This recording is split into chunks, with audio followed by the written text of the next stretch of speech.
Good morning. Good morning. For those of you I haven't met, I'm Frank Rambo, the senior warden.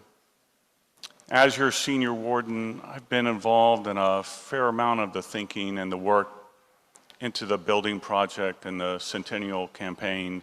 And I've noticed this tendency I have to get really wrapped up in the thing of it, the physicality of the restored spaces and the new places that's depicted in the current master plan. So very often, too often, what I envision for this congregation is, or begins and ends with the physical structure, this nave, the new building. What is it going to look like? What is it going to feel like? Important considerations, certainly. But this project and this campaign did not start there.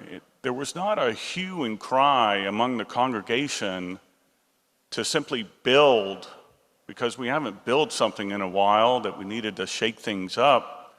There was not that, but there was a clear message about what this congregation wanted to do. We wanted to be more welcoming.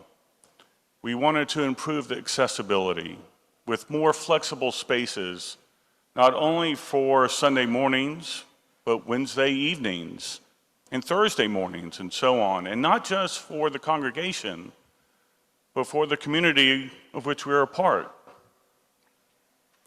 And just as this whole endeavor was not born of a desire or a vision that was limited to the mere physical, it's not going to end when the physical structure is completed.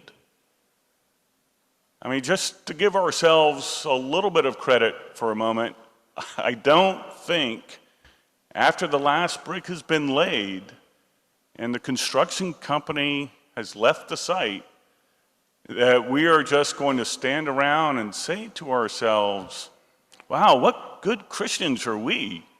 Won't Jesus be pleased? And proceed to spend all of our time polishing up the place and waiting for the wider community to be impressed.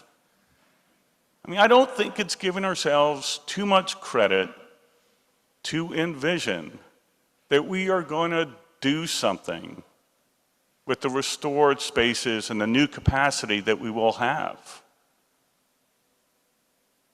Provide more beds for Pacham, host more meetings for 12-step groups, add more voices to the choir, send a signal with the ease of accessibility that this space is as much the newcomers as it is the old-timers.